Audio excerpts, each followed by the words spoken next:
Hello, hello, hello. Welcome to episode 104. Is it 104 already, Tettles? Yes. Of the Titanforge podcast. I'm Dratnos, joined by Tettles and Trell as always, and this week, our very special guest is Automaticjak. Hello. Hey, thanks so much for the invite. Thank you for agreeing to come on our show, and happy birthday. Oh, thanks so much. For those who don't know, Automaticjak is around in a lot of spots in the WoW PvE scene. Raider with Sonic's Imperative, World 13th. Healer in Mythic Plus stuff as well, High M Plus, and also host of the MDI broadcast. Yeah, you work there too. Yes, myself and Tettle's also there. I have tentative employment. It's here to take. Tettles tries his best to not be employed. We got the special week-to-week plan. Yeah. After the great push, my employment was really called into question. Tettle's testing the limits of what they'll allow on the MDI broadcast. True. Frequently paid in, chips and peanuts. Yep. Salsa. I get chips and salsa. Because guacamole's too expensive. That's right. Yeah. Wow, we have a lot to talk about this week. Last week when we did our last show, it was right before they announced the first stuff about 9.1.5. And since then, it has been a roller coaster, except one of the ones that just only goes up. Which I don't know if they make roller coasters like that. It wouldn't, I guess, probably work. Because you kind of wouldn't end up anywhere. Have you ever been on the Tower of Terror? Oh, so that would just go straight up and then straight down? Yes. Okay, well, hopefully we don't do the straight down bit. We've done the straight down bit. We're just we're on the rapid incline again. Okay, so it's a reverse Tower of Terror. We've been on the straight down. No. The Tower of Terror drops. It starts off high and then it drops and then it has to go back up, right? Okay, all right. So we're going back up. Yeah, we had a big drop at the very beginning of the expansion when everything was in shambles. Yeah. We've been slowly climbing since then. Yeah, so for those who've been stuck under rocks, the list of things changing in 9.1.5 is long. The big hits are pretty much everything I've ever wanted. Covenants are swappable. Conduit energy is no more. AoE cap, that was announced yesterday. AoE cap is being extremely softened. Yeah. Legendary recycling. Yes. That's, not a change that I was asking for, but one I will accept very, very graciously. That was one of the ones that I was like, it would have made me personally happy, but it wasn't one of the top ones I was advocating for. I just, I was talking about those other things, but I'm glad to see it there. That owns. Yeah, it seemed like 9.1 was around the time where everybody was just like pushing for, okay, well, what if I want to just get rid of this legendary and everything like that? And it just seemed like, oh, well, we could do this no problem, and then just instantly gets added, Yeah, because a lot of people were crafting the same exact legendary, but like from their shoulders onto their cloak or whatever, and that felt real bad. So I definitely am glad that they're doing this. I think this is going to be for those who don't know, it's just a complete. You can just scrap your legendary and you get back everything except for the base item. So you lose some gold in the process, but you get all the cinders and soul ash back, which that basically means you've got freedom to play whatever legendary you want. It remains to be seen. You lose the gold, yes. So make sure that you buy a bunch of shells before the patch and then flip them for a profit. Maybe. Maybe the price has already been factored in. Maybe minutes after the announcement, the crafters were buying up the stock. Jack, so you're a very you tell us all the time about our stocks during the MDI. Oh. What is your analytical analysis on this one? Man, nothing is priced in when it comes to like WoW auction house things. Like people will do it instantly, like Dratno said, like the big whales will do it, but people keep flooding the market every minute. You could actually look at like Undermine Journal and you could see the difference in like flask prices. And you could literally sit there and buy like flasks on the weekend and sell them on Tuesdays, and just like that's all you do, and you can make a ton of gold out of it. People just gonna instantly forget. Oh my god! Yeah, pro tip: we didn't Alchemist get to the tip of the week yet. Finance major Automaticjak with the hot tips, really putting his degree to good use. True. Okay, so this week we are going to talk about a bunch of different stuff. The 9.1.5 stuff is hugely on the horizon. We actually have some new news about 9.1.5 as well that has just come out in the past hour or so that we'll cover. Those will be in the second half of our show, though. The first half of our show, we want to talk about the MDI because that begins tomorrow. and it's quite a bit of a different format than it has been in like previous MDIs. So we'll talk about that. Also, this weekend we have a event going on in our Discord, the Mimosas and M Plus event, which is just the Titanforge Discord. There's a bunch of people that like to do Mythic Plus while having mimosas. So if that sounds fun to you, we'll be casting the MDI at that point. Yeah, Charles, are you gonna be there on Saturday? I may or may not be there this Saturday, but I usually am, and it's welcome for anybody that can do 15s basically and up on any given character on Horde and A. Unfortunately, we can't cross faction yet, but that might be in the future. Apparently, there was a tweet, a hopeful tweet from Ian about it. So yeah, man, just when I was losing hope, now all the hopium coming back about everything. That's what I was about to say. Yeah. Sometimes when the hopium ran out, they got a new supply for you. For the Mimosas and Mythic Plus thing, sometimes there's an EU group, but if you want more information, go into the show questions channel in the Titanforge Discord. All right, so let's get started with our talk about the MDI. This weekend is going to be Group A, so let me put up the groups. Okay, yeah, so here it is. Group A is this weekend. Perplexed, Sheesh, Team Name and Evolving, Sonic's Imperative and Pieces Donkey is in there too, and then Apes Together Strong and Winning Lane Kick. Some of these names you may recognize, some of them you may not, but they actually have some players you'd recognize on them as well. Perplexed, huge first seed in the time trials as well, which is very impressive. Yeah. So on top of Sheesh is Andy Brew's team. Yeah. With Thanner, and they are running with a Warlock from their guild, Splat, Wildy. So very similar to some of the people that they were playing the Great Push with. What were we gonna say, Charles? Oh, I was just gonna. Is Winning Lane Kick a joke about spinning crane kick, or is that just completely unrelated? Yeah. I think it probably is. Yeah. Yeah. Oh, and also the player couldn't actually pronounce spinning crane kick properly, so they just decided to make fun of him. Call it winning lane kick. Okay. And then Tettles, who's on Team Name and Evolving that players might Team Name is a bunch of old MDI veterans. So it's got Lapon tanking. He did our Legion hero. Legion MDI 2 for Raider IO. He's also known as a quick viewer. He watches his stream very frequently. He's also known for being the target cap Jesus, I think is what somebody referred to him as, but we were told to not call him that on the MDI broadcast today.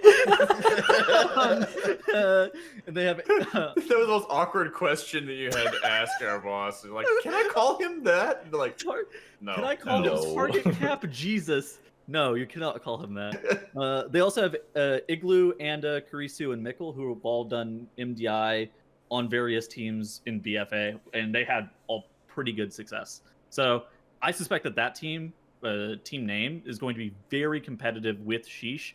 And then Evolving has is the team that has Shelly on it. They ended up streaming a lot of their practice, and whenever I was watching a lot of their practice, it looked like they were just kind of very raw with a lot of the strategies that they were doing. So I think that that's a team that once they put in more time and more practice, they will become a lot better. Yeah, notably the Aflock is actually something that kind of pipes this season. A lot of teams actually use that for various time trials or messed around with it for various time trials. And Shelly, I mean, if Aflock is something that's good, Shelly's the person you want on your team, I'm pretty sure. Yeah. Shelly's also just a huge asset to any team because he's gotten to the point where he makes a suite of weak auras for MDI specific runs for any given team that he's on. And so I'm sure they've got a bunch of those rolling too. That is incredibly helpful. He was gonna coach one of your MDI teams, right, Trell? Yeah, that's how I know that. He made a bunch of weak auras for me at the beginning of season 1 in this expansion before my appendix blew up. Yeah. I forgot about that. Holy yeah, shit, me that too. was like a long time ago. The vestigial appendix, the vestigial tail, you know. Oh jeez. Not that again. That was so troll. Yeah, for those who don't know, that was just a bold-faced lie. Last week, Trell told us that he was born with a tail, but he was actually just making it up because there was for charity. Is for the GG WoW secret mission. Yeah. Yeah, I was tasked by Mr. Johnny One Lung, the greatest memer ever, to convince Dranos and Tuttles that I had a tail. That's all. That's why. He convinced us that he had a tail, Jack. I believed it. I like the way he said it. I thought he was born with it. I don't know. It was too convincing.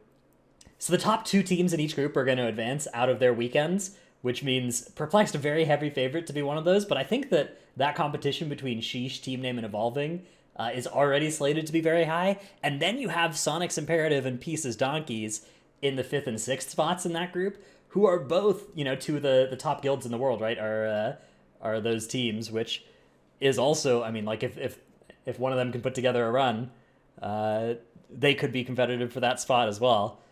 So I think this group is going to be one of the most exciting ones to watch. It's weird because Perplex is the number 1 seed overall for all their time trials, and I think that they're pretty close to a lock to come out of this group. But that second slot coming out of Group A looks just so hotly contested. Yeah, I think that's going to be like the bloodbath to see who's actually going to be that second place too. Because I mean, especially when you start talking about some of these teams and like the amount of experience that they have with it, we always start seeing the same names over and over and over again who kind of have that crazy endurance to keep on playing through it. But like you guys mentioned, I'd kind of like to see Team Name for Lepan and see some of the other returning players who we didn't see a lot of, maybe in like Season 1, for example. I'd like to see what they have as well. Because a lot of teams played a bunch in Legion or played a bunch in BFA and may or may not have been around for like Season 1 of Shadowlands too. Dude, yeah, like you said, Team Name and Sheesh. I suspect that one of them could end up coming out of the last chance tourney. Yeah. So that's the other thing too. Right. There's going to be a last chance tournament this time around, which is another new part of the new MDI format, which I'm personally very excited for. So the top 6 teams out of these groups, right? The top 2 from each group are going to qualify. 1 team from China is going to qualify. And then that very last spot is just an open bracket among anybody who hasn't qualified. They do time trials first, and then the top 6 teams from those time trials will be in that last stand tournament for that very last spot. So yeah, it will likely be one of these 3rd or 4th seed teams that ends up earning that final spot. But it'll be very cool to give them all that second chance. Another dynamic to look out for is going to be like you said, the great push teams that we've got in this thing too, right? Sheesh, Ambition, Incarnation. Of our teams in the top 3, there's quite a few of them that like first played and maybe only played as a team in the Great Push last time. Dude. So yeah. Hill Factory also notably got a sponsor today. Yeah, so that was really big for them. That team is now called Complexity. Really? That's them. We'll have an updated graphic, I'm sure, on broadcast with their new name. But yes, that's it was JB and the four Complexity Limit Raiders. So no surprise they got picked up there. The Complexity org wanted so badly to choose a name that wasn't made by Fired Up and crew that they decided to up the sponsorship. Please give them all a sponsorship for the team. Daddy Complexity pulled out the credit card just to rename them to not Hill Factory. Yeah. Hey, love to see that. Yeah. So it's gonna be an exciting weekend. I think that the format should be pretty fun to watch, as well as really good for players too. Only playing these 1 weekends, it's a huge improvement for like the player experience side of things, but I think also for the viewers, like these dungeons are going to be run at several different key levels, and it should keep things pretty exciting to watch because we'll have keys ranging from like I think 19 to 22. Yep. Yeah. Yeah, that thing too is that like I don't know how it's going to go for like those last teams, especially when you're looking at like Echo in the very final group that you're going to be having there. But it'll be nice for like some of the Group A and Group B just to like they get their week, they get their 2 weeks or whatever, and then they're just done. They don't have to worry about week in and week out and studying, like NA having to study EU strats or EU studying NA or whatever. So I do feel kind of bad for that last group though. Yeah. There's always going to be more for them to practice, but just kind of condensing everything so that players can just have it, but also viewers are going to have new teams to look forward to every week. It's going to be nice. I like this format. Like as a caster too, I much prefer this format because it doesn't. Dratnos' main criticism of all time is it becomes a best of 25 or whatever number. It always seems like it gets higher every single time he quotes it. That's 37. Yeah. But that was really a problem of the MDI where it was just like a best of however right. Whereas many. With this format, like Echo and Perplexed aren't going to run into each other until those global finals, right? And then they will have 1 or 2 series against each other if they win against the other teams, which means it's going to be less of like a known quantity which of them will get the upper hand ahead of time. So something that was asked by Hula on Twitter was, what do you think that, one, do you think the MDI is going to run into 9.1.5? And two, do you think that that would have a major impact on some of these teams? So it definitely could, right? If you look at the times, the next 3 weekends are the group weekends, and then I think it's either one weekend off or straight into the last day in tournament. I think it's one weekend off and then last day in tournament the weekend after. And that, I mean, could be huge for when the patch hits, right? Like, we don't know when 9.1.5 is going to hit, but there's a chance they'll put it fairly soon up there. And this is probably one of the bigger patches in terms of shaking up the MDI metagame, right? With the target cap softening coming in, and also a bunch of nerfs and buffs to different conduits and covenant abilities. So, yeah, I mean, that could be a big game changer depending on when it comes out. That's always been a thing in WoW, right? Is that MDI is like always reacting to the newest patch. Like, that happens. Most MDIs, there's like a somewhat impactful patch in the middle, but this would be the biggest one to ever happen in the middle of an MDI, I think. I think the last. Probably. I think first season actually of Shadowlands. It was pretty big, yeah. Dude, It it was. fucking gutted Hunter, like straight out of the meta. That's true. I forgot about that. Actually, just straight out of the meta, removed Windwalker for 1 week, and then brought Windwalker back the week after. Yeah. Yeah.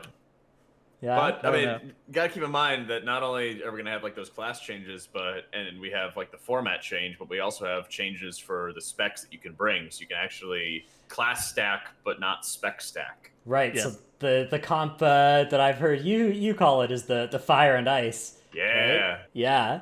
A comp of fire and ice, which is Frost Mage and Fire Mage. Like we needed more of those. Yeah. Which is Just mage actually players quite keep strong. getting away with it. They just Yeah. keep giving one another intellect. Yeah. Just focus Can you magic imagine the how- Fire Mage. Yeah. Can you imagine how Holy- annoying both of them would be on a Plaguefall run? Buff me. One of them dies, the other one You, goes. you "Buff stole me." mine by uptime. Yeah, that's a cool part of it as well. It also means that comps like, Guardian Druid, Resto Druid are on the table. Those sorts of things are allowed now, which weren't last time. Disc Priest, Shadow Priest, those sorts of things for some dungeons. That would have seen a lot of play last season. That's Right. unfortunate that we're not going to see it this season. Jackson Shambles that were, but we had Hate one to good see it. season of Disc. Yeah, dude, I'll take what I can get. Yeah, the Paladin Menace. I was looking around at a couple teams. So I'm like, am I gonna see any disc copium? And no, of course not. It's over. We You had can see- our minute. A Resto Druid qualifying from J.B. in one of Okay, their I was runs, gonna yeah. say if it was anybody else, I was like, is there Well, potential? And I was like, okay, of course. It was He has the chance. It was explosive raging DOS. So he was on Soothing, yeah. soothe explosive Ah, duty. Okay, yeah. So it makes sense why he would play it in that dungeon. Yeah, we'll see. It should be a fun tournament to watch, though. I'm excited for a lot of reasons for this. Like, I think that a lot of the changes for the MDI were really positive, and I'm just on this. I'm very, very hopiumed up right now, just in the game in general. So the MDI is no exception. I think there's just been a lot of really positive changes, and yeah, it should be good to see. I think it's going to be interesting to see how all the great push teams that came into that scene recently can adapt to MDI and perform like maybe at the same level, or some of them might struggle, or maybe some of them are just gifted to MDI as well. Because there are definitely different formats for these teams, but I want to see the result. I think that both of the teams having at least some veteran leadership on their team, with Yoda from Incarnation and Nerf from Ambition, like being the two notable ones, I do believe that helps a lot. Just allowing them to be a little bit more prepared. We saw Incarnation kind of slide relative to where people thought that they were going to play seeding wise, but Ambition That's a really ended strong- up looking. They Yeah. ended up looking really good. Yeah, here's Yeah, the yeah. time trials, right? They're just 2 minutes 50 seconds behind Perplexed overall time. That's really fast, right? This is this is very much in that competitive range. Well, I also Yeah, think that that's- like the Great Push was a really easy way to kind of like integrate more people into like the mainstream MDI program, because when you kind of go in immediately cold to that, you're just kind of getting bodied by like these best teams in the world and everything, right? I mean, we saw like an early version of Ambition in like season 3, season 4 BFA get knocked out pretty quick with the team that Ellesmere was on. throughout there. We were like Oh, expecting I a think that lot was more. like only That was Ellesmere just was Ellis the through line. Maker. Yeah, I thought, Yeah. oh, okay. I thought there was like another DPS or so that was with Maybe. him. But anyway, point being, it's one thing when you're just going in as like, here's our live push team, and here we go, and it's another thing when, hey, we only have to play for one weekend. We have more time to prep, and then of course, you have great push that they already have a ton of experience with. Yeah, that's true. All those guys are putting in insane hours, it feels like. Yeah, I do think the leadership that both teams have from MDI experience, and also the fact that they've played as a team for long hours many times before, will help them a lot. And like getting 3 minutes behind perplexed times on the first time trial attempt is the very top of the bracket of brand new team that you can really get to, I think. Yeah, because those 3 minutes are really hard to make up to beat them. A team that I'm really worried about is the Obey Alliance team. That was a team that we saw was like really good last season, but they have a lot of turnover with who's on their roster now. I think it's just Skylark and 40 left, which losing Champion Hollow is... Those guys are insane players. Yeah, that's really rough for them to lose those two guys. Like I'm not super familiar with the guys that they have replaced them, and they may end up surprising me. But at the same time, Obey Alliance was consistently the third and fourth seed for time trials all of last season, and now they're the 9th seed. Yeah. Yeah, I mean, it's still getting really competitive there too. Oh yeah, no, it'll be close. I'm interested to see what it turns out too. Like Lagbug, he used to actually play Priest in season 1, but then he had to reroll Pally like everybody else. So he's been putting in like a crazy amount of work with Holy Paladin and stuff lately. So that's gonna be pretty cool. Yeah, man, Hollow was such a well-named. You remember his paladin, also a Ashen priest. Hollow? Yeah, Ashen Hollow. That was such a good name. I love that so much. All right, let's get to the rest of the show, which will involve us talking about 9.1.5, which is a long topic. But first, we have to do our tip of the weeks, and I forgot to come up with one. So while I come up with one, Trell, why don't you tell us your tip of the week? Classic. Yeah, I'm just gonna do a couple boss fights here and there, I think. So This week I'm focusing on the Mists of Tyrannus Scythe last boss, because each last boss of the dungeon this season you typically want to do with 1 or 2 auras active from the seasonal fix mini bosses. So you want to do the last boss of Mists with the slow and the physical damage aura. That's a pretty hard boss with the slow, so what you want to do is, especially if you have multiple melee, like form a triangle around the boss with the melee. Range can be wherever, as long as they aren't right next to melee or right next to each other. But you want to stay spread enough to instantly break your bonds that come out from the boss, but also close enough to the boss to run the fixated bugs into the middle of the dude's hitbox. And then the rest of the group should be able to CC them somehow while you run back out to your general location. So as long as you stay spread like that, I think it's not too bad, but it's still a pretty challenging encounter. Yeah, especially on Tyran, when you start getting to the problem with the slow aura on that boss is once you get to the point where the predicty cast is doing like 10 projectiles at you, it's just so nasty, right? It's so hard to you have to start using movement abilities like every time to escape the old ones. And then you race car your tank across the map because the mage, for some reason, instead of committing one blink just to try to move out just a little bit, they committed both blinks and just shoot your tank across the room. Yeah. And Soul Shape, don't forget. Yep. I do that, dude. Whenever I'm doing a weekly 15, my goal is to just like create like a cruise missile, take somebody out from downtown with one of those things. Oh my god. All right, my tip of the week is inspired by Charles. I think talking about some cool boss strategies is useful. The first boss in Necrotic Wake, you know when he does the fetid gas cast, the big AoE around him that makes the puddle void zone? It puts a circle indicating how big the puddle is going to expand to, but it actually doesn't do damage on cast. So you can, I see melee like running out of that circle because it looks like a circle you're supposed to run out of. You don't have to. You can stay in and get another like 2 globals and then run away as the actual puddle is expanding. The AoE circle indicator doesn't do anything. That's true. Yeah, that one's always nice. Especially when you're trying to get in for your power as well. If you like bring in Incinerator or any of the mobs, you just grab that real quick and then just book it. Yeah, yeah. The worst part about that circle is when you're trying to min-max it and just stay just ahead of the expanding circle. So you're channeling something like Spinning Crane Kick and then you accidentally touch it and it stops your cast because it silences you. So be careful with the edge of it. Yeah, it sounds like you shouldn't play a cursed melee that has casts that can get silenced. Yeah, who would play that? So Tattles wrote this for me, and I don't know, did you see this from my stream? No. Because we No. just did this the other day. Yeah, so leading up to Crixus, you have all the little ticks that are trying to siphon life from you. You got to kick and make sure that they don't build up any stacks, they don't explode. But we did this week because it's inspired, and they still didn't fix it. But those ticks, they can keep on siphoning and building up stacks, and they never explode this season. So even in an inspired pull, you can just grab all of them, as long as your healer can heal through the siphons, because those still deal a lot of damage. But that's not a problem in your group, of course. True. Automatic Jack. Automatic Jack has the barrier. He knows. Popped everything, and then I got to heal Crixus with nothing. It was good fun. We had like 5 stomps or 4 stomps or something like that out of that boss. We just ended up kiting 2 waves of orbs at the end. Yeah, I bet, especially on Tyrannical. How much do the fixates from the ticks actually deal to people? We did 25 or 26 this week, and it dealt like 15 to 20% of somebody's health a tick. Yeah, we did 26 this week, and each tick from the siphon was like 15 or 20% of their HP. That's not too bad. Okay. So, but knowing us, since we talked about it, it's going to be fixed tomorrow. But True. Hopefully, this is around for a little bit. Well, it was reported a while ago. Oh, I still don't know if they fixed Tiny Dancing Shoes.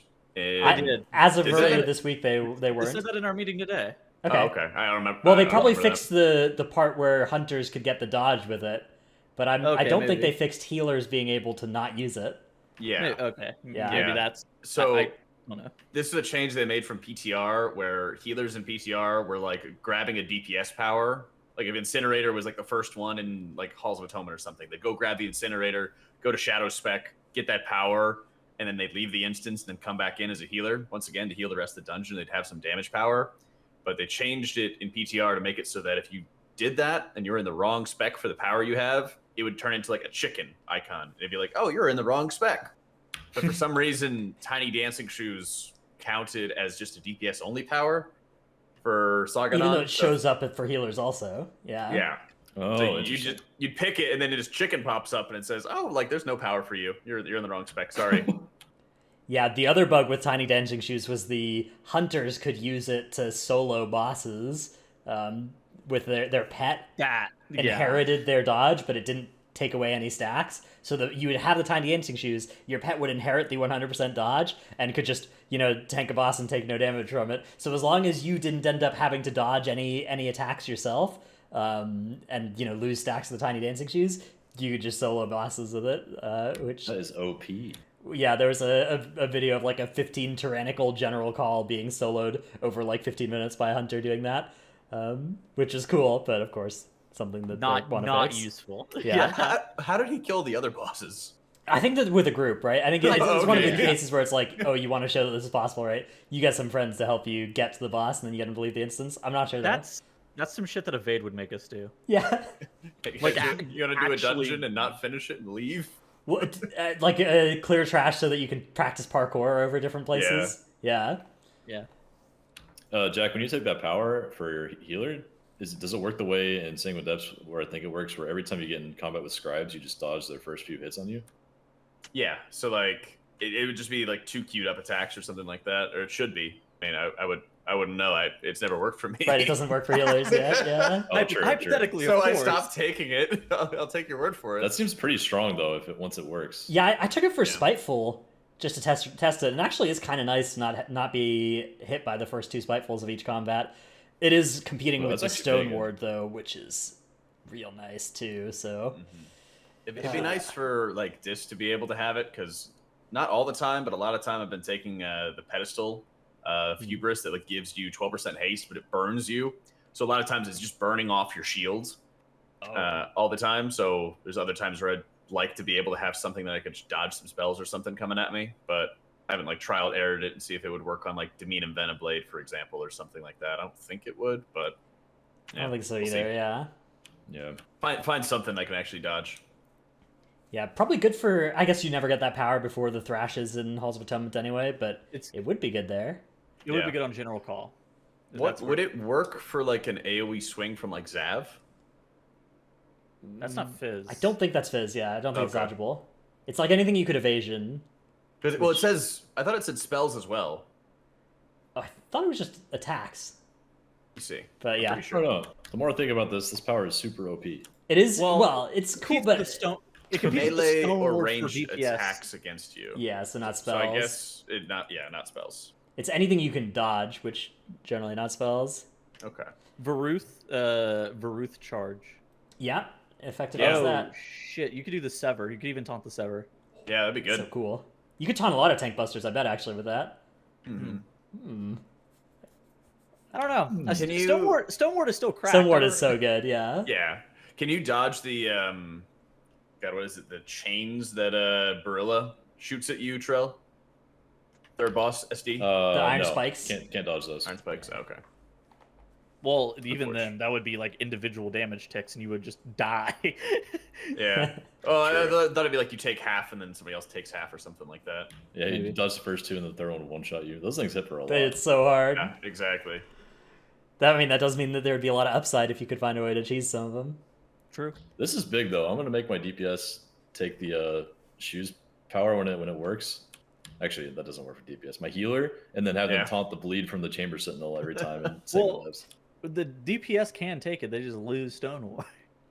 The healer loses Stoneward too, but like Jack was saying, if you're burning off your shields anyway, then, Stoneward is a lot less good, right? Yeah. All right, let's show the clip of the week this week, which comes from Jack's stream. Do you want sound for this? Welcome. Welcome to the show. Man. All right, let's take a look at what's happening here. Jack, do you want to let us know what are we? Oh. Unlucky. It's rough times, okay? It's rough times. The key. This is a no lever key for reference here. You can see the timer and everything. So like, let's rewind here, okay? Computer, let's rewind. All right, I'm happy to So- keep rewinding it. Yeah. Yeah, let's go a little slow mo or something. Oh, actually, I bet I Go- can. Yeah. Hang on. Yeah, let's go to slow mo here. Yep. Let me explain the thought process. Uh-huh. Okay, so you see there's two circles on the screen. If you could, Yeah. see boom in top right impact. Yeah. And boom in the top right impact. Just a sec. And then I'm like, oh, it's probably gonna impact as I'm jumping. And then I jump, and look at how long this takes. Look at how long this takes. Forever. And then it decides to impact. Drives me nuts. Alexa, play Hard Times by Paramore. Yeah, that actually looked safe to me for a second. See, you gotta be in the moment. Also, I've been playing too much Final Fantasy, and the animations are lies in that game. Look at this smile, dude. Look at this smile. The slow-mo smile. Yep. I saw this in the meeting we had this morning. You guys linked me the The sheet notes. and everything. I was like, all the clips, man. The clip is good, dude. Yeah. I mean, we had one of Growl randomly dying Halkias whenever he was on too. Oh no. I loved the hearing the thought process behind it as well. It was calculated. It's just you were very bad at math. I'm really bad at math. Oh my god. It was calculated, poorly calculated. All right, let's start talking about 9.1.5. Wow. Okay, so we have the big development notes come out for this thing yesterday. The huge news that didn't come out already a week ago is the target uncapping. Although, first off, it's nice to note that they're changing the reset limit to 2 minutes rather than 3 minutes. So 2-minute Dude. cooldowns will reset at the start of a dungeon and also at the end of a raid encounter. Although this is kind of annoying because there's now more cooldowns you'll want to pre-pop before a dungeon probably. But Power infusion. yeah, pre-PI.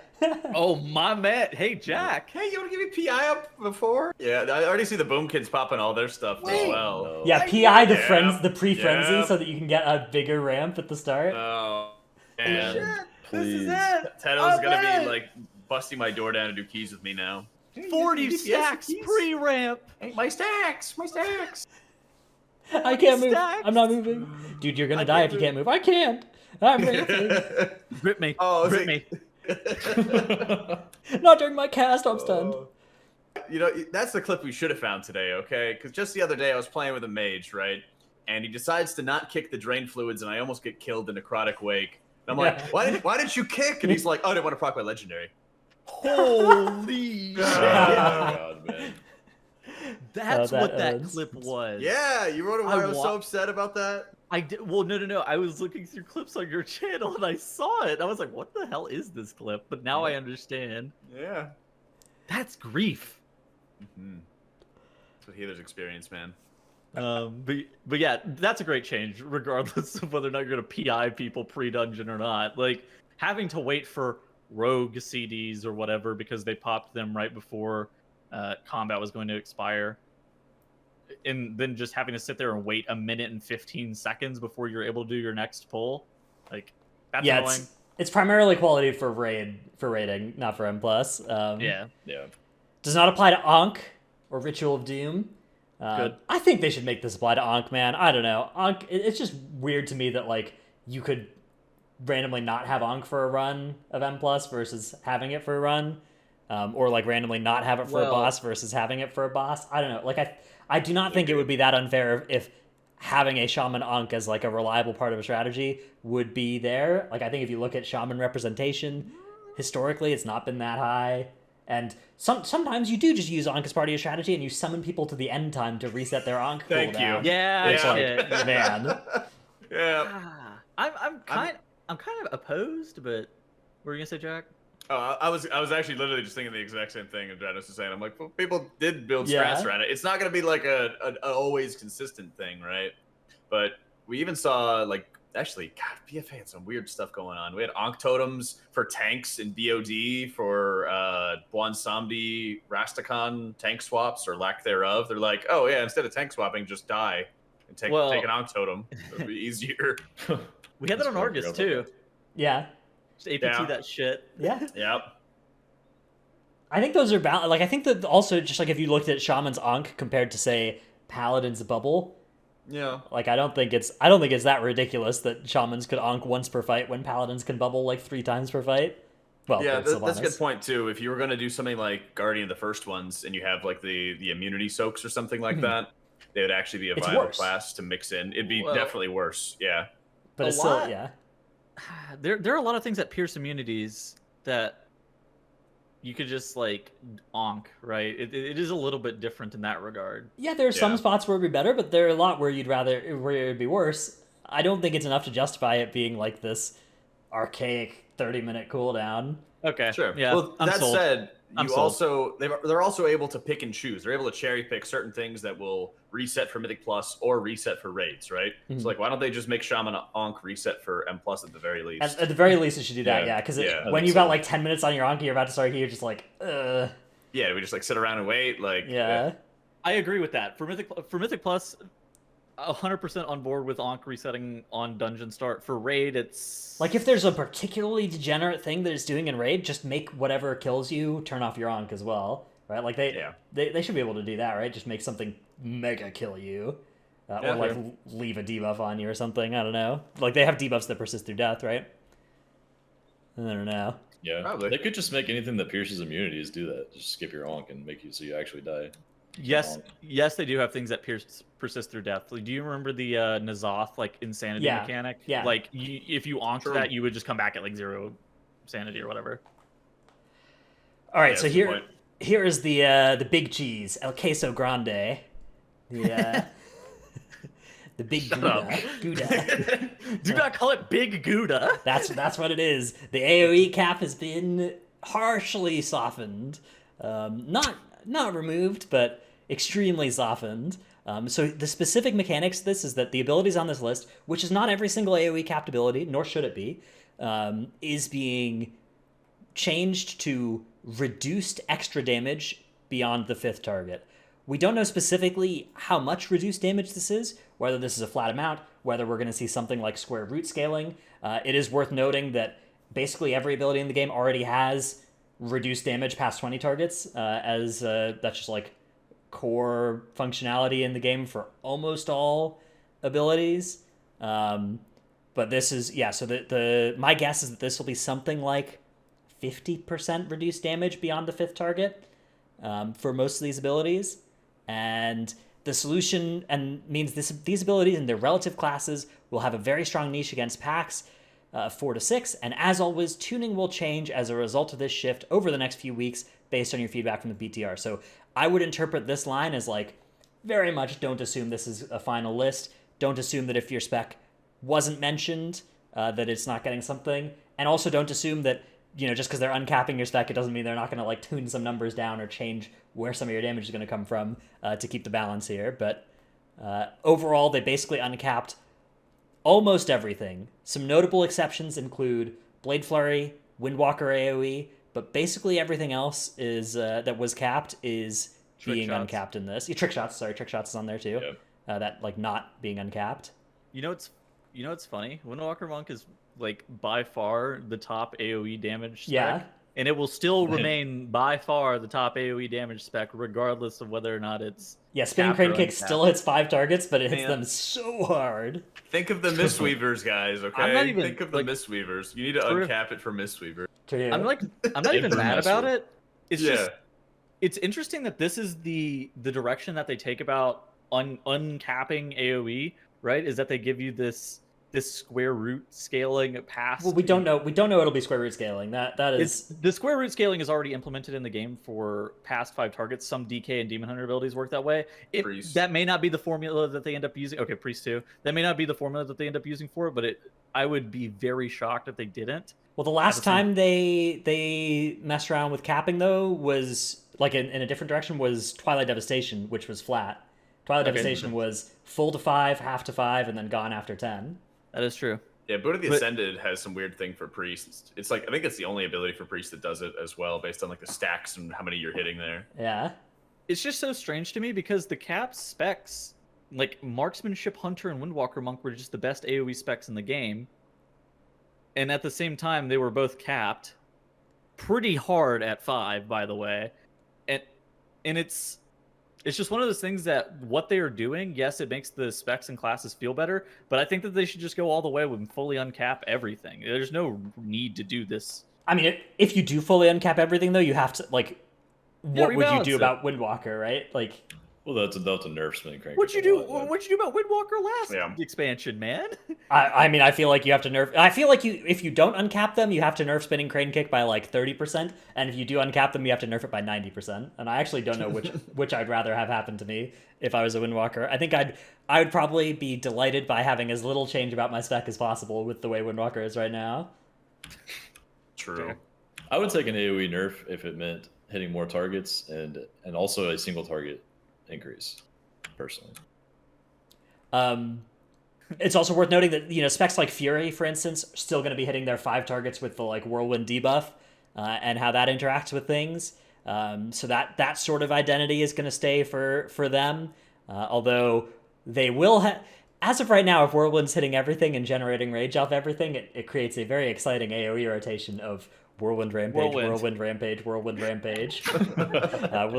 We'll see whether or not they mess with that. Should be cool to see though. I think this is going to be a very, very good set of changes for a huge amount of these specs. Even just like Havoc. This is huge for Havoc being able to play something other than the current build, right? Being able to play Blade Dance build again. It just feels so bad when you press some of these buttons and they only hit 5 targets. Yeah. Blade Dance is back. Yeah. It's Fel Barrage. Why was Fel Barrage capped? I don't even know. It's definitely a good change. I would have gone probably a different direction from this.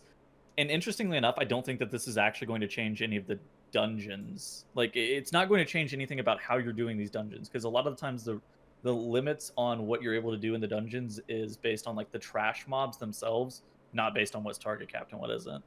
Right, because every mob this expansion does something, right? There's like there are no mobs that are just like, I auto attack the tank. Right? And the tank is dying to auto attacks. Yeah. Well, sometimes they do, also auto attack the tank. Or they like mixing in like vanguards and like spires, right? They'll also have like a frontal that deal like even more damage, so it's not just auto attacks.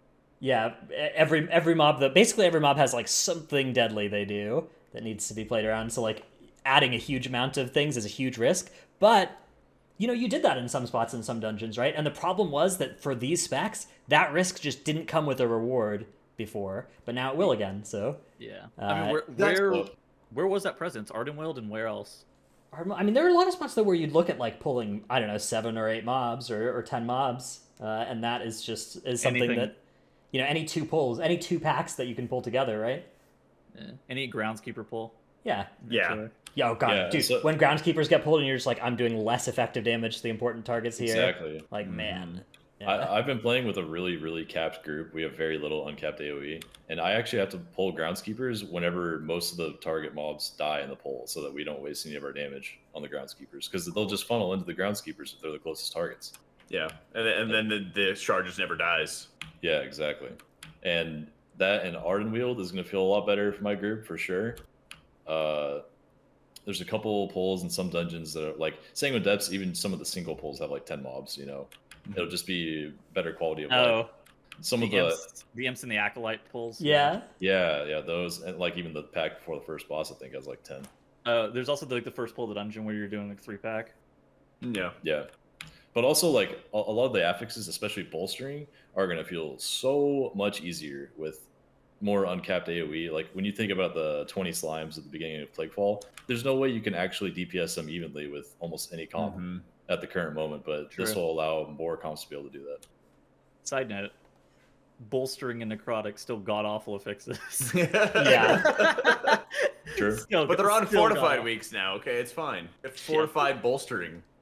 Thank God, that's what I was hoping We for. fixed tyrannical. Thank God. Okay, yeah, so the capping, there's also a bunch of other balance changes coming as well. A pretty cool different selection that includes a few different through lines. One is buffs to the Covenant conduits that haven't been seeing as much use. Another is buff to some of the less used Covenant abilities, especially quality of life buffs. So like Shackle for Death Knights. I don't know if any of you have ever played Kyrian Death Knight. I have. And they've made it so it just spreads for sure instead of being this 50% awkward. It felt so clunky at 50%. Yeah. So this thing, I think, will definitely make this more interesting. And I think that this is a really good type of change to be making as we move into a world where every Death Knight can play Kyrian and try it out in some keys if they want to, rather than having to like commit to it for a month to be able to play it.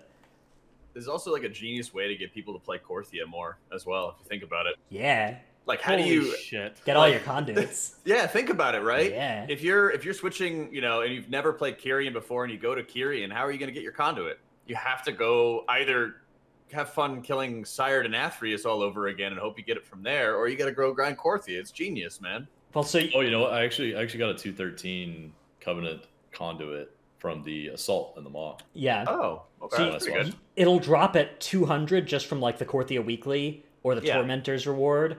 It'll drop at like 213 from the assaults, and then you can upgrade it to 226 with the Soul Twinning Crescents, and then just like 2 Deathbound shards and 252. So if you have everything else already upgraded, it's not too much work. But it does, if you don't have all your conduits already, it's another little bit added to that total grind for sure. True. You're going to get us back in there. Yeah. So yeah, I don't want to go through each of these changes, but they all generally tend to follow that sort of through line of less used covenants, less used talents, less used conduits, getting a little bit of love. I'm very happy with the set of changes seen so far in these little balance changes, and I'm sure there'll be further iteration on these. All right, very happy to see these. Let's talk about the next big thing that's happening this patch, which is of course the covenant swaps. So this is the big one, right? This is the big change that Shadowlands players have been calling for since 1 year before the expansion. Yep. Dude, I remember every podcast show that we did leading up into Shadowlands. It's have they pulled the ripcord yet? No, not yet. I'm sure they're gonna soon, Copium. They gotta. They have to. They designed these dungeons with Covenant-specific dungeon buffs. They have to pull the ripcord. Copium. There's no way they'll just let LFG be full of like LFG plus 17 Sanguine Depths note Venthyr. I don't know how they didn't make like an anima dump where you could like buy the anima, like get like an empowerment, so even if you don't have a Venthyr in your group, you could just have the Venthyr like unlock or something like that. Right? That would have been nice. Literally anything. Literally this solves it too, I think. I think with freely swappable covenants, it's kind of, it adds an interesting restriction to those dungeons that is no longer like a huge cost to make somebody go a different covenant forever.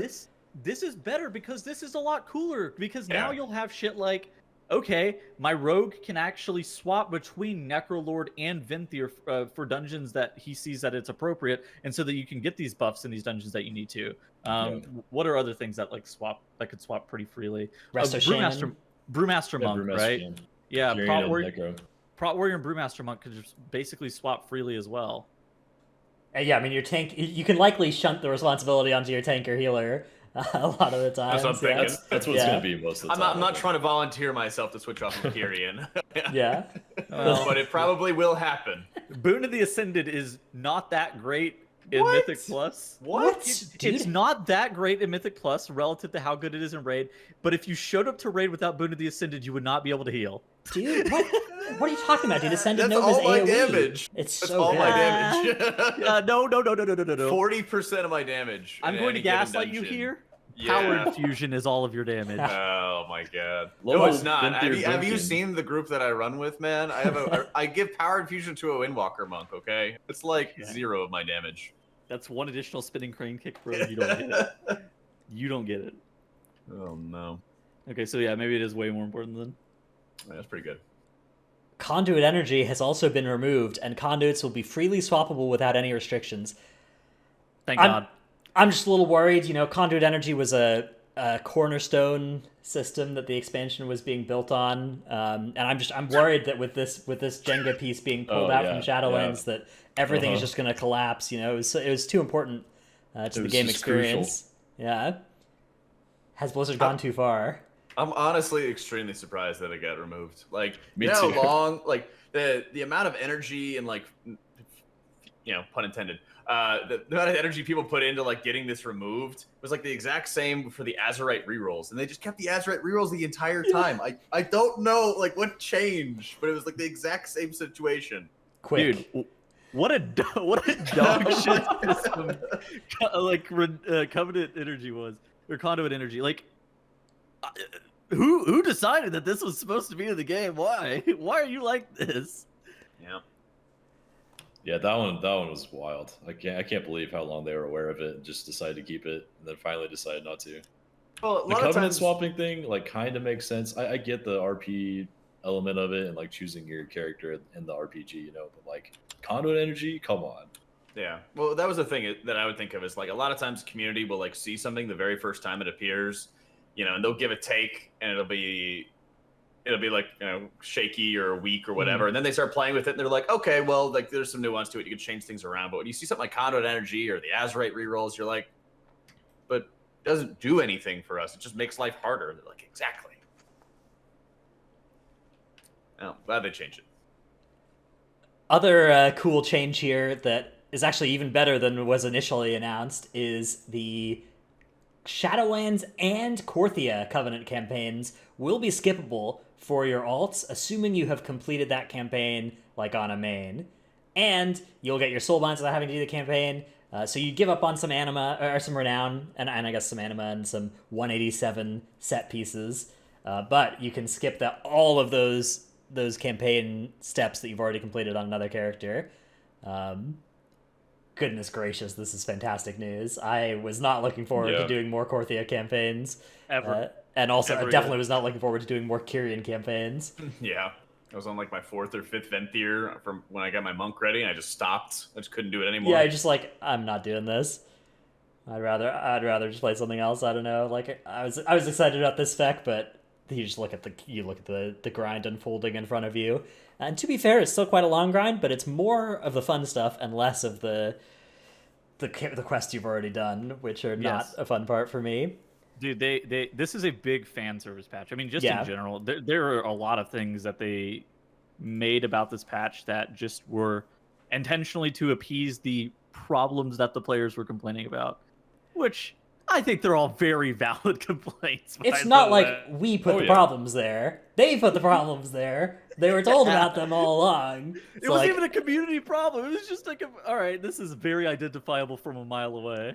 And yeah, it's a tough line to walk because, like, I mean, I'm delighted they're doing these things. I was not expecting them to do all or even some of these. You know, I was hopeful they would do them at some point, but the hope was fading as the expansion was progressing.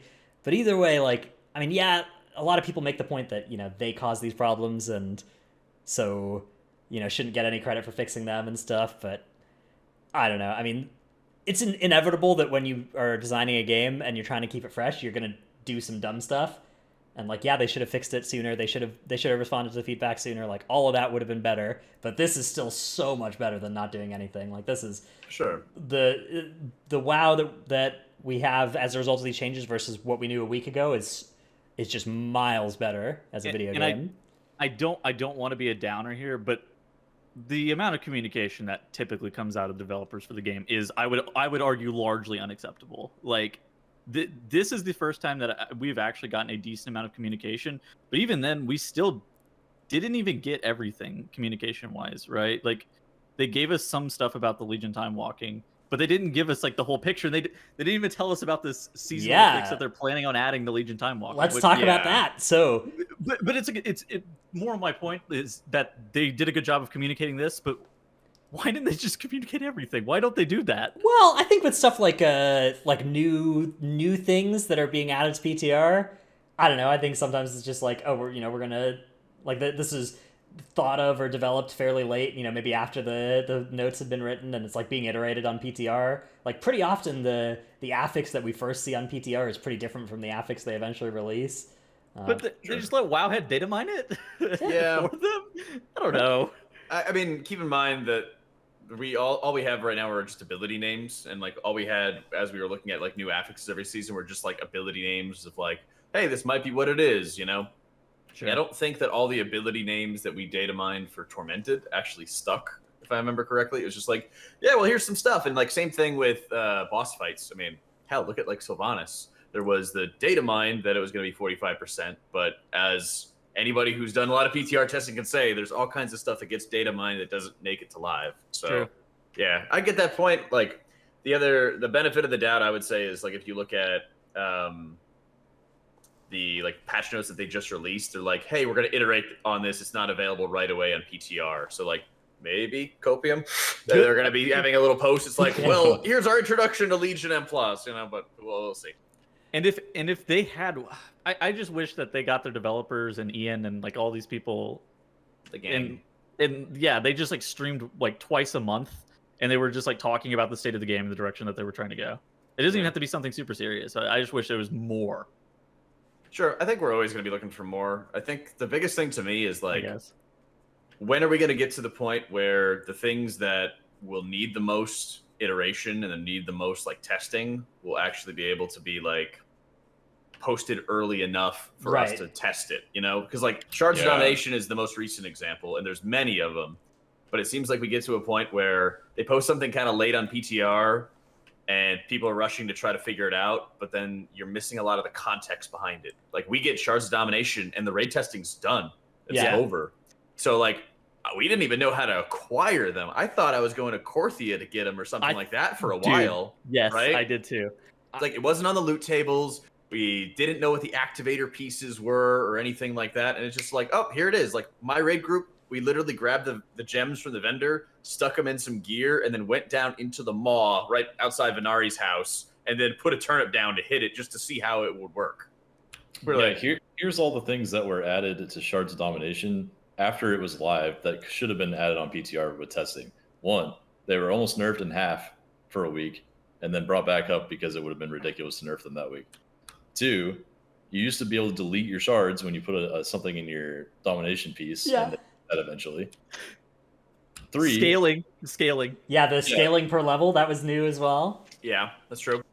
That as well, and then also the acquisition changed a little bit too, because one of them was strictly off of a world boss, and then it was added to Sylvanas, and then they also added like catch-up mechanics on killing Sylvanas. Guaranteed week shard. 1 didn't give you a guaranteed shard, but Sylv week in the following weeks gave you guaranteed shards. Yeah, like all of that clearly should have taken place on PTR. Some of that, like the acquisition parts of things, I think, are the kinds of thing that you just sometimes you find stuff just once it goes to the live game, because the PTR doesn't really simulate like acquiring stuff. But stuff like, oh, Unholy is twice as good as these other sets, like maybe we should do something about this. That's the kind of thing that, first off, just for most systems, they should just let us test the systems for the PTR testing. Or second off, I mean, it was not that hard to see with Unholy in particular, right? Yeah, Like, this yeah. is not a Stats. complicated, multifaceted interaction with different spec abilities. That like this was you have a calculator, you can figure out Unholy is twice as good as the other ones. Yeah, although I would say like it's not the first time that we've gotten into those situations, but I think acquisition is a big part of these systems that you have to be worrying about. Because if you remember, like if we go back in time, look at Azerite. Azerite, we were literally running the Mythic Zero dungeons every day or every week to acquire them, because that's the only way you could acquire them. They just didn't give it to us to try them, right? You go back to Holy Legion shit. beta. I didn't even think about that. Yeah. It's like you go back to Legion beta, and then we don't even know how to get the legendaries. I don't even think that we got a chance to test the legendaries unless they just like randomly drop for us as we were doing. Okay, so you're talking about like PTR acquisition, like yeah. I'm just talking about like Yeah. in general Right. as they set these systems up, they push them so late to the end. yeah. And they're not a like primary focus. Like, you know, it's always tough as to like what's the highest priority to test. But look at Torghast. Like Torghast has received, it was the first thing on beta. They kept hammering it over and over. They're like, please test Torghast. And they made all the big posts about test Torghast for us, please. And they changed it a lot. They iterated on it a lot. And like Sure. when something is a focus for Blizzard, you see tons of iteration. But when you see stuff that gets pushed into the patch too late or into the build too late, and we don't get the changes until we're in the middle of the content itself, and then we just get whiplash as players. Yes, because like sometimes they will just full send very important systems that way. Yeah. Like the Charge Legion was- Legendary thing. No, dude, some people don't remember this. Legion Legendaries had the most massive ass red flags I've ever seen, and they're just like, yeah, this is fine. And then they just like full synth Legion Legendaries in the state that they were in, and everybody's what the fuck Do is you remember this? once you got your 4th Legion Legendary, you could not drop the 5th one. Like you needed to hit a 1 in a Yeah. billion or something Hard to hit capped the to 4. Yeah. By the way. Yeah, and like we have no way of knowing this, and like players just get punished, and like the big thing for me with this patch coming up is like eventually you put together enough of these systems and players play for a long enough time that they just say like, why am I like doing this to myself when I could just come in at the latter half of an expansion and most of this stuff gets cleared up by then, and then I'm not going to feel like I'm getting punished for just playing the game, you know? And eventually those people stop coming back for the 0.2 patches and 1.5 patches, right? And that's where, you know, everything keeps sliding and keeps sliding and keeps sliding, especially when it's an MMO, so there's the social element. So if somebody's annoyed with the system, they leave, the guild starts, you know, kind of breaking apart, and then you just so on and so forth. I do think their 9.0 I felt like was their best like expansion launch patch in a while. Granted, in terms of like how good the content was, or how fleshed out the systems were, just as a whole. Like there's a lot of complaints to the systems, but at least they were fleshed out and not like Omega partially finished, right? Okay, yeah, so if you go back to 8.0, there was just like nothing, right? Yes, 8.0, Yeah. 7.0, 6.0, there's actually just awful stuff, right? Yeah, I think that's fair. I mean, like, 9.0 people look at 9.0 Legion as like, oh my god, amazing, but 7.0 was rough. Well, do you remember? Yeah, do you sure. remember if you leveled late, you didn't Yeah. get artifact knowledge your early? first artifact knowledge. Literally, if you were 4 days late or something like that. I You was were one 4 behind. days late. Yeah. Yeah. If you were 4 days late, then you were behind artifact knowledge permanently. Yeah, It was absolutely. an awful system. Yeah. Yeah, and the first raid of that expansion was Emerald Nightmare as well, so it did not start on a high note. Yeah. It was Emerald Yeah. Nightmare, and everybody had all that M plus gear as well. Yeah, so And 9.0 is better. There's a lot that they can improve, though. Yeah. I mean, I agree with Jack that like they can't keep getting away with this. Yeah. Like their ability to keep getting away with this is predicated on a lack of competition in the MMO market that I don't think they should continue to rely upon. Yeah, I mean, give it, what, 2-3 years, 4 years maybe? Riot's going to come along with their MMO. 9.15 though. Yeah, Fi- 2 final- years final- copium. Final Fantasy is literally at the end of a Nyalotha phase right now. Mhm.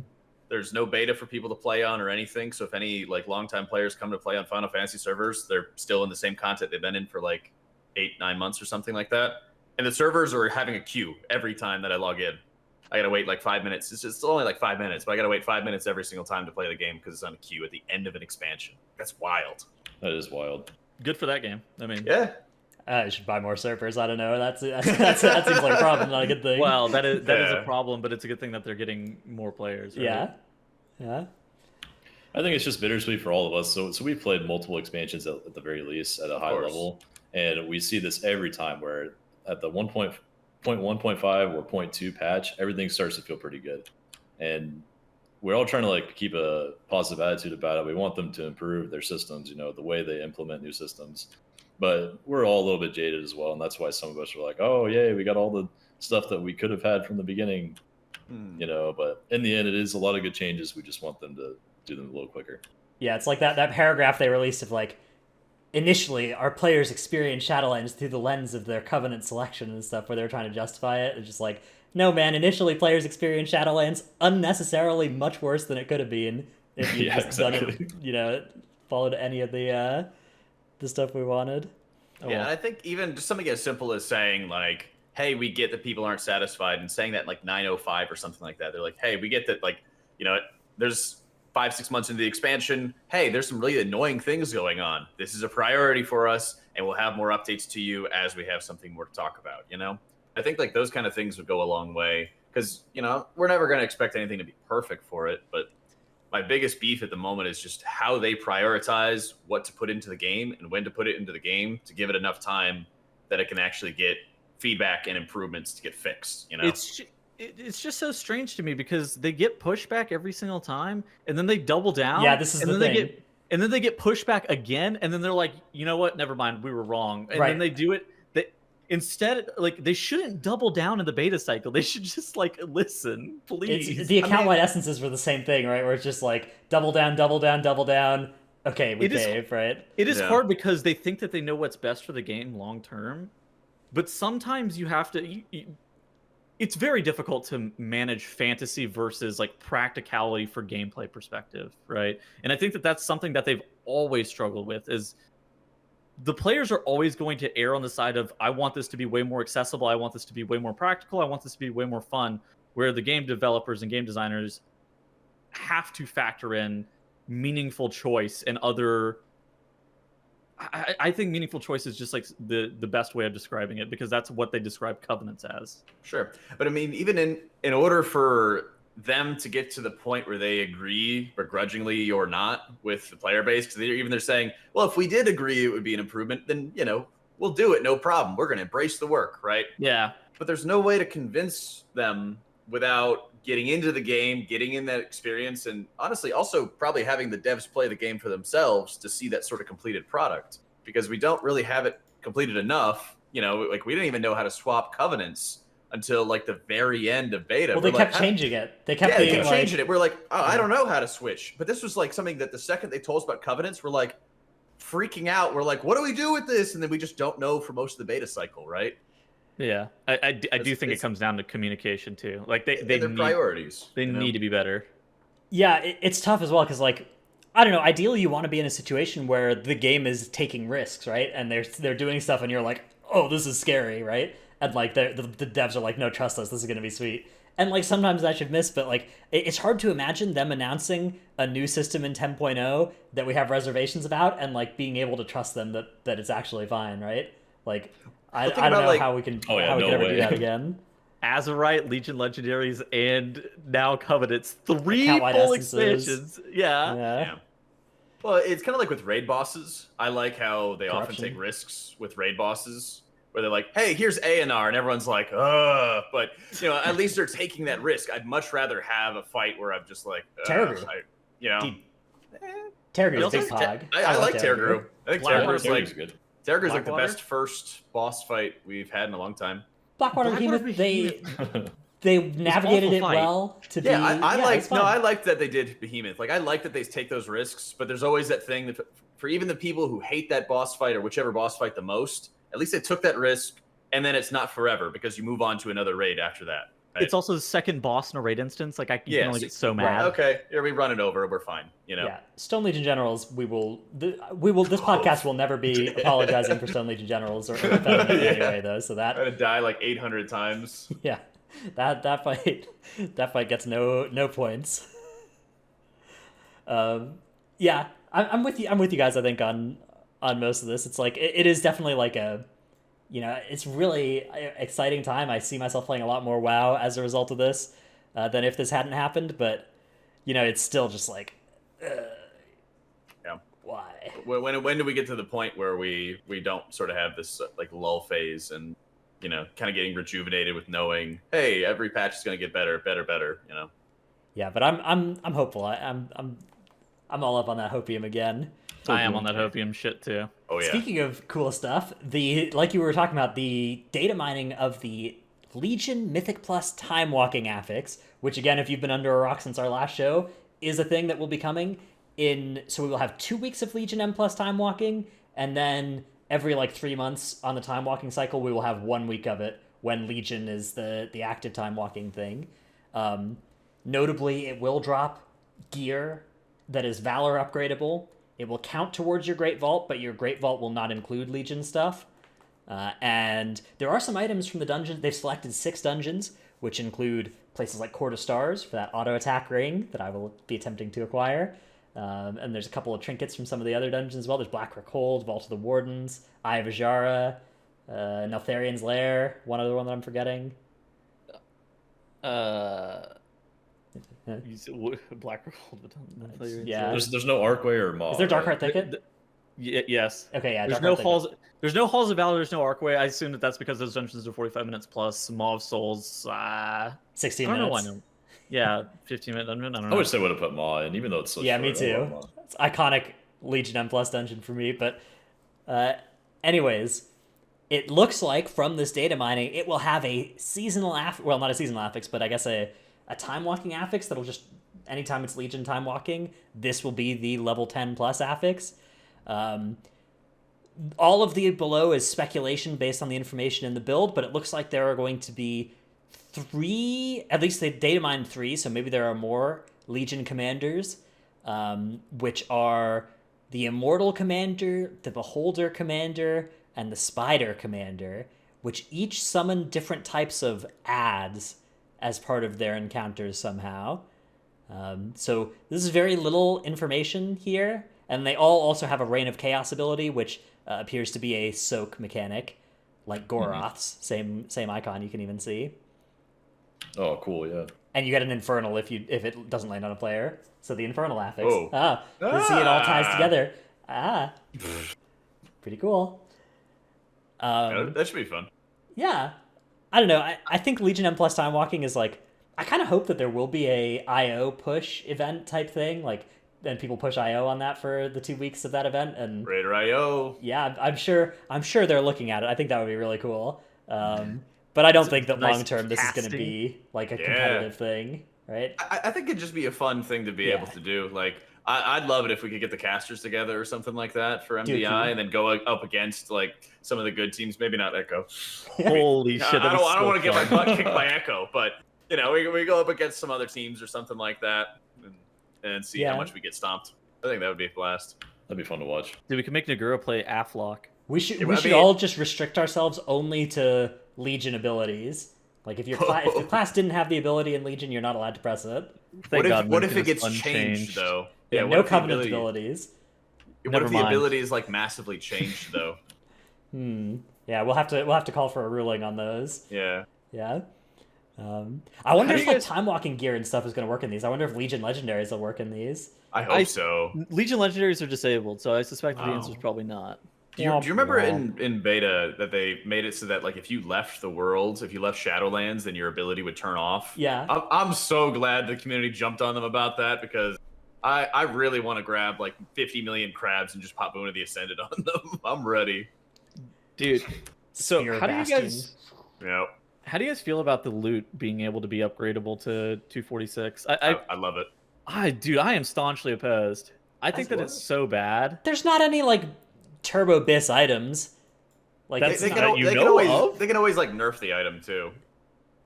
yeah, like there's a couple of decent trinkets. There's the auto attack ring, which is good and like worth getting, but it's not like you can't play the game if you don't have the Legion time walking 246s, because again, they're 246s.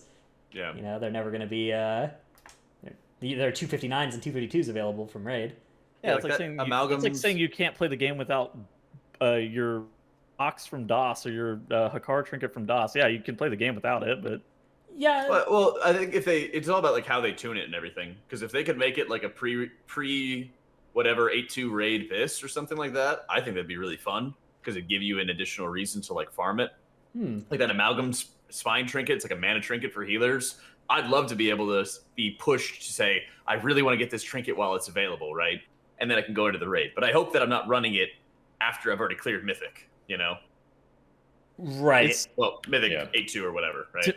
To me, I think that Legion Mythic Plus should be more about the nostalgia and more about the fun of running the dungeons and less about, like, farming it for loot. As a recurring thing, right? You know, we already farm our one trinket from, like, DOS or whatever every patch, but could you imagine, like, every time Legion Time Walking rolls around, time to get my auto attack ring or my, trinket? Well, so how do you, like, incentivize people to do the old content then? That's the thing, yeah. It's like, I think it is fine. I think that landing it at that spot of, like, Valor upgradable stuff is just, it's not too dangerous. And especially as long as they plan to, like, look at anything that is bad and adjust it. Right. But they usually do. They're usually pretty quick to shut down any fun from time walking items anyway. Of course, yeah. Divine Bell. No, that's not a time walking item. Yes, though. I am familiar with that trinket. The Illidan dagger. I don't know if you guys remember the Illidan dagger from Black Temple time walking. That thing was turbo OP for a little bit. They cut that away. Forgot about that, Yeah, sure. They are quick to nuke some shit out of orbit, but then they leave Bell for Disc and Moonkin for... Yeah, buddy. I sent out the fucking red alert to everybody. It was like, go do the world quest. 1 week later, they'd be like, I don't have Bell. What do I run? I was like, God damn it. Well, there's always a 50% chance something will be buffed or not, or nerfed or buffed. Right. Either will or won't randomly. That's right. That's how it be. That's like what my statistics class said. Did you tell your professor that? Yeah, he didn't take kindly to it. All right, finally, the other news coming in this patch: solo island expeditions. That is, we can set sail together. Thank God. Tettles, would you? I would like to invite you to do solo island expeditions together with me, so we can set sail at the same time and go to different islands. Talk about what we're discovering. All right, so I've blasted the bat signal in my chat. So THD Lock always has Chat Arena open, and all you have to do is type his name in chat, and he will appear. So we're talking about island expeditions. So hopefully we can summon him to come weigh in on these island expeditions. He loved islands so much. Yeah, and maybe join us. We could do some trio island expeditions, even though they're coming back as solo. You can still queue for them as a trio. True. We should go as like as triple outlaw rogue and just I've kill had 5 news. mobs at a time the entire island. That's cursed. Like Fury Warrior for us too.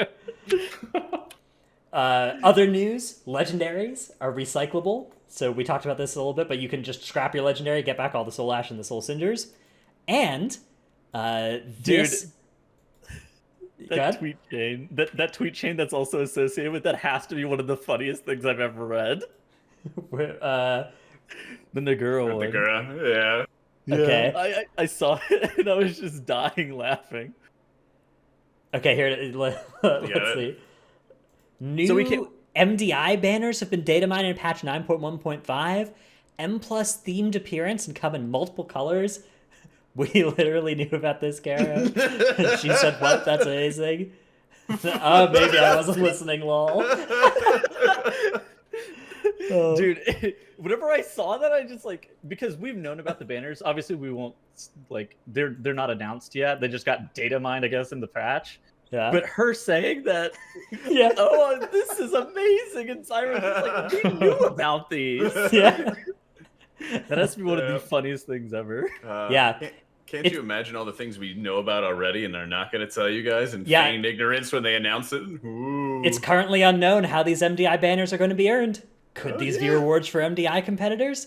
They are marked as 9 XP MDI banner in the files. I guess we'll just have to wait to see how they're awarded and stuff. I mean, we can leak it. They're actually just for casters. Sorry, guys.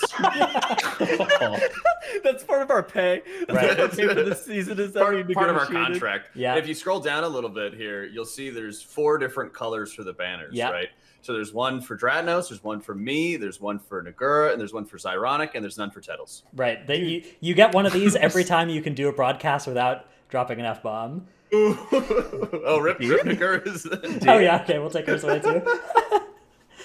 Look at THD has joined the chat now, by the way. Okay, welcome Hey. THD. We were talking about island expeditions, and we were wondering if you'd like to join us for an evening of island expeditions once they become available. We could do some speed running, some competitive solo island speed running. Do you guys want to do that? Dude, I feel like the Aflock would uh, just dominate us, though. at Hard pass. Gamescom, Yeah. like right as BFA, BFA came was out, coming out, yeah. yeah, they had a version doing speedrun island expedition competitions. Oh yeah. I remember that. Holy shit. That was so cool. That was not. That was the most lame shit ever. You just said that was so cool. Dude, I miss islands so much. The one thing I just wish solo war. Actually, they are making Warfronts easier to do as well. You only need 5 people to queue for a normal Warfront now, not 15. Damn. So Holy shit. I feel bad for Warfronts, man. Oh, They- Warfronts were so bad. Well, Worst content ever. but like, think about it this way. I feel bad for Blizzard about it because they talked up all the Yeah. tech and the time and effort they did to make those, and now it's gone. And like, I'm worried about that too with like Torghast, and like they're putting all the time, work, and effort to build the system for Torghast. Like, I hope that something that they had from Warfront, some technology or backend, whatever, gets move like, forward into the future. Because if they just make all this stuff and then they just don't do anything with it in the future, Dude, Torghast is 1,000 times better than fucking I Warfront. agree. I agree with that. I'm just saying the act of like building a one expansion Yeah. sort of system that has no like replayability or nothing for the future just feels so bad, Hopefully Where they did it can go lift like the wrong? smart AI of islands. Do you remember how the enemies were like sort of? It was kind of like PvP almost-y. Yeah, yeah. Maybe they could find a way to use that again. Where did it go wrong with the Warfronts though? Like, what happened? It's timing. Like I'm telling you, they posted it late. The very first test for Warfronts, I remember this because I tried to do this. Like, it didn't work. Warfronts just didn't work properly. The second round is kind of buggy, and this was like almost as the expansion was coming out too. It wasn't like a buggy feature or anything. Though. It was just there was no inspiration. Yeah, well, and then when it finally worked, it was just like, oh, well, I guess I just farmed some stuff as the thing. Right, it was impossible to lose them. Like you had to try really hard to lose a Warfront. I was doing Warfronts for like 6 hours with THD at the end of the expansion to get him some dumb achievement, and we accidentally won when we really didn't want to, and we were trying so hard to avoid winning, and we could not stop the NPCs from winning for us despite our best efforts. It was so brutal. And then it took like an hour plus Yeah, to do. and that was so bad because we were trying to get him this achievement for killing all the rare spawns by just staying in like a 4-hour Warfront so they would all spawn. And then once we won, we had to just restart, and it was all from scratch. All of them were added back into the pool. Holy misery. shit. Yeah. What an awful achieve. But we got him the achievement. We did it. Oh no! Dubs only. Dubs 10 only, hours yeah. later. This is at the end of the expansion, everybody was just there's nothing else to do anyway.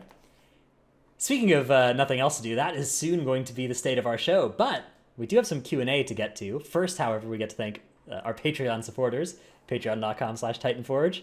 They are Paul of US Tichondrius, Kumcubine of US Tichondrius.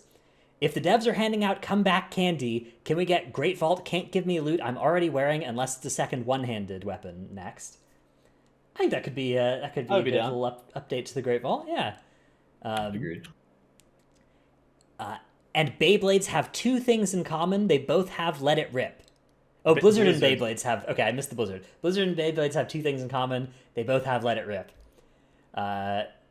Dratnos' Dino Pillow, Chromed, Trekkie, Never Nude, Chewy, Diabolical Rapscallion agitates Tettles non-stop on Scovald, a.k.a. Dratnos. That's the acronym there. Nice one. Was a good one. God, I miss Scovald. I can't believe we are not getting back Halls of Valor. This is so Thank messed fucking up. God. Oh, I'm so sad about that. I'm not. I am happy that I don't have to go back. Delete_gaming, day streaming coming in September. It's not AMZ, it's AMZ. Salty Senny, Necris, Tank Dill, Nevuk, Brad Ceratops, Sinmora. Eevee keeps dying to Slappy Hands in Mythic Plus. Dude, I was doing Kel'Thuzad yesterday.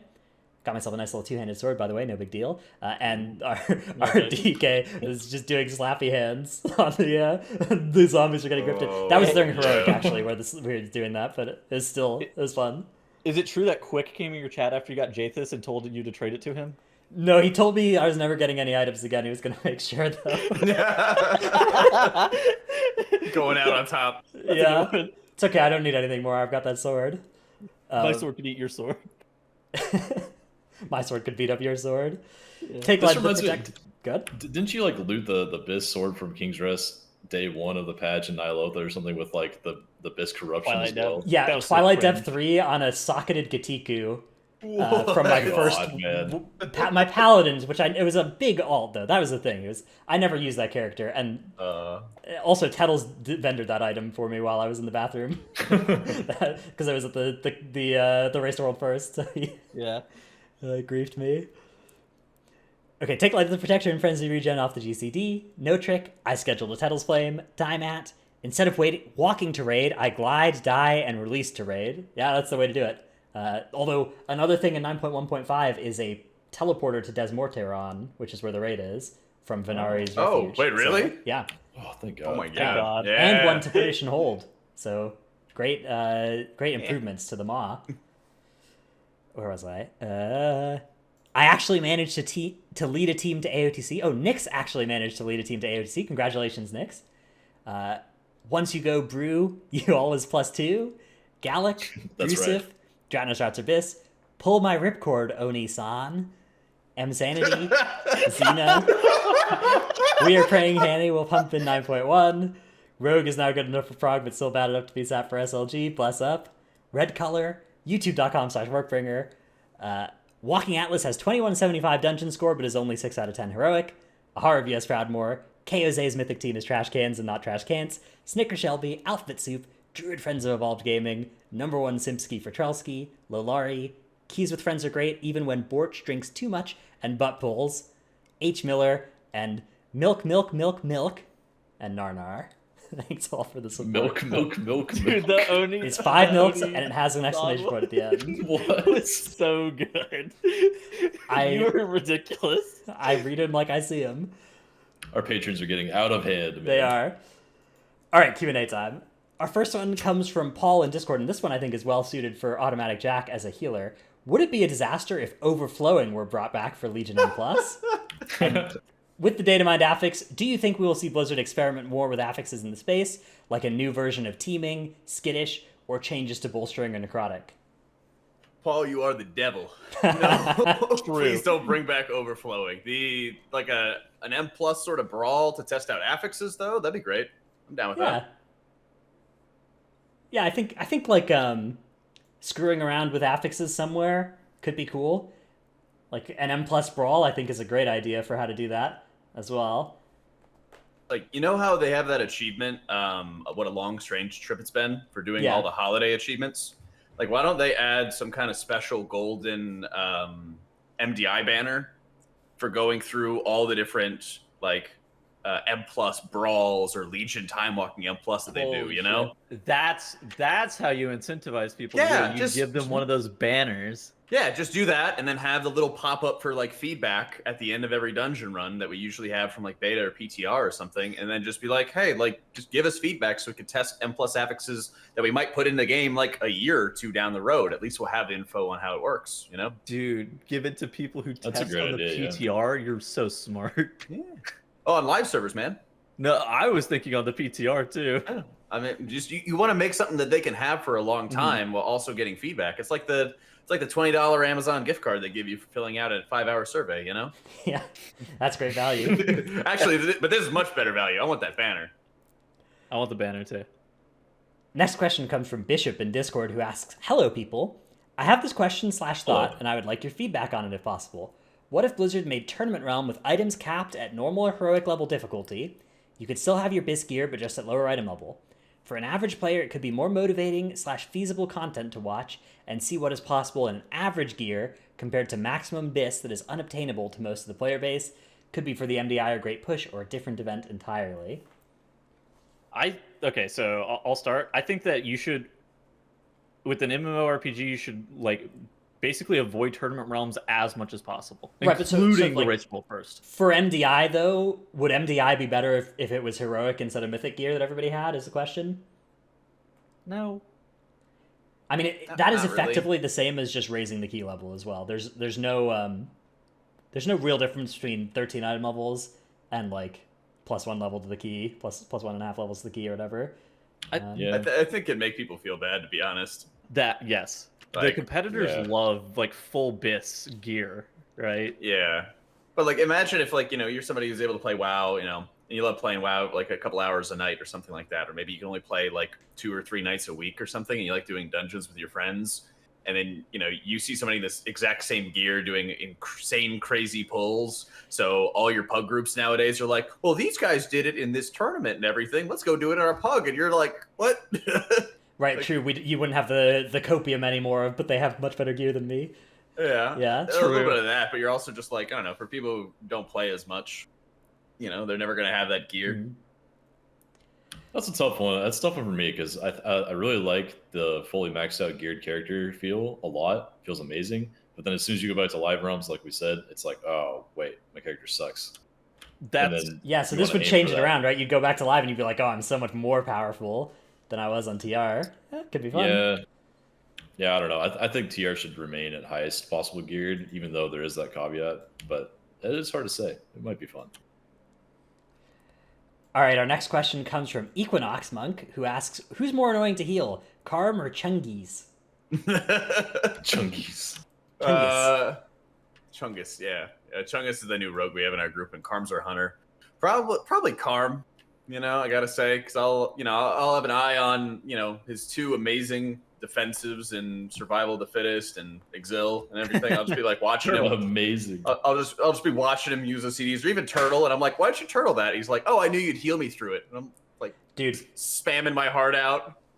This is a true story. From the Race to World First, a bunch of the Limit Raiders that weren't in were just on the beanbags, right, watching the guild progress on, Oh, no. on like the day that they were working on the boss, right, and they were almost killing it. And so it was very hype, right? Everybody was there. And so when I wasn't casting, we were there as well. And just like 5 different people would just be yelling "Exil, Exil" at the screen because like Maybe Padres- Yeah. screaming. Maybe is literally sitting there screaming, Padre, you better exil, you motherfucker. Yes. I- That's the thing about It's Hunter, still though. on the GCD though, right? That's why they don't do it. Well, Yeah. why they also don't It's like do a it is long because, usage, like, too. you have one button that is good at healing you, and if you press that thing spuriously, you're gonna die the next time. Like, if you can live without it, you need to save it, right? I mean, you got Health Stone, you got Health Pot, you got Turtle, There's a lot of buttons this time around. I mean, I'm playing Priest, right? I have Fade every 30 seconds, Healthstone, Health Pot, Desperate Prayer Desperate on a Prayer. 2 minute. OP. Yeah. Desperate Prayer's pretty busted when you use it properly. Dude, that fade with that conduit is actually so good too. I got it empowered now too, man. It's like What is it? 10.8% for 3 seconds, baby. Oh, Damn. 30 second CD Sheesh. though is like the Yeah. biggest thing with that. Yeah, Like, you that just gotta time button, it. that button has actually turned out to be really good. Well, that was the thing is we unlocked our first endurance conduit on Sludge Fist progression in Nafria, and like so we go from just getting bodied every single roar to having like I don't know 7% damage reduction every time. It was actually insane. Like it was a night and day boss fight for a priest. I bet 10% is actually a pretty good number for most things. For damage. Although I did learn that I still get one shot on 26 or 27 Necrotic Wake first boss with Fade and Desperate Prayer up. Oh, Really? Wow. that's real bad.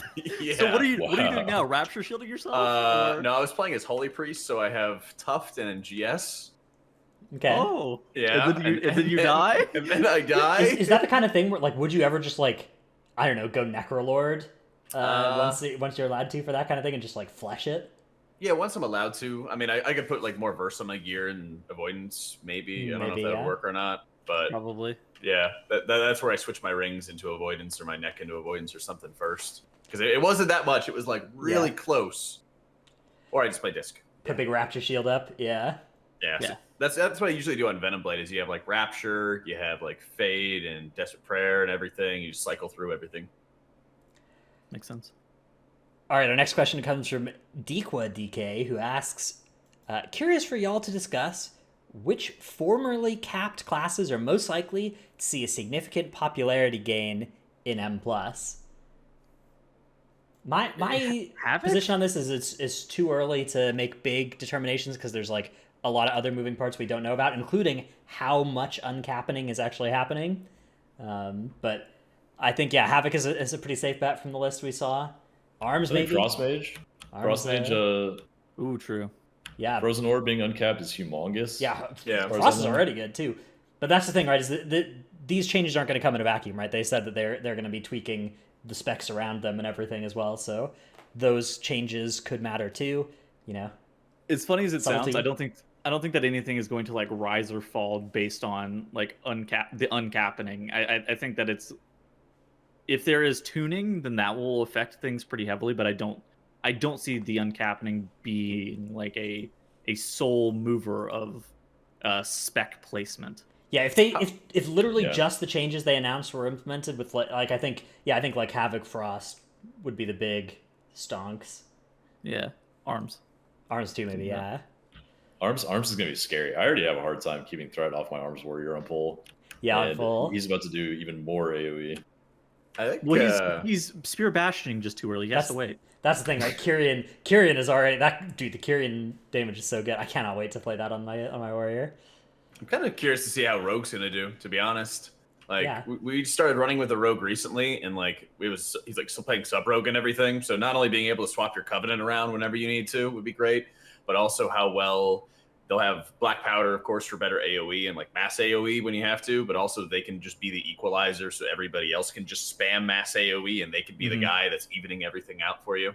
Somebody Yeah. called JPC. He's crying. Yeah, Dude, man, please. rip Outlaw. Please, Outlaw. Somebody don't forget about us, please. I'm so Call surprised that JPC. I can't believe they didn't uncap Blade Flurry. At least. I think, hopefully, dude, Hopium. They're. I'm sure that they'll do something for Outlaw. Totally. I'm sure something's on the way. Somebody was watching JPC stream and they're like, he just does too much damage. He's the man. Yeah, that's a reasonable Yeah, way to assessment. go, JPC. Yeah. All right, next question comes from Narrow, who asks, with 9.1.5 and all the new class changes, any chance there could emerge a new 4 DPS meta with off-healing classes? Jack? Why are you trying to get me out of a job, man? Why are you trying to get me out of a job? I mean, Holy Paladin already is that, basically, and now we're just trying to, like, get the Holy Paladin out of there, too. Ugh. Yep, that's fair. Holy Paladin is a DPS. And basically, yeah. Yep. I think something only counts as a healer if it takes less than 5 globals to top the tank. Okay, so Holy Paladins are not healers. Yeah, Holy Paladins are Yeah. No. They have their own hands. True, Yeah, but it's once doesn't every count. 10 minutes. Doesn't yeah, I mean, they can heal during wings as well, but outside of that, you're just like... A robot. Can you hard heal? I can't top the tank. I know, dude. Balance Druid, please heal for me. I must DPS. I was funny. I peeked into Tettle's stream one time last season, and I just watched him entirely heal the Pride on his own while the Paladin just had wings up, and kept dealing damage. I know you're talking I about. was shocked when I was who looking you're at. talking about Yeah. too.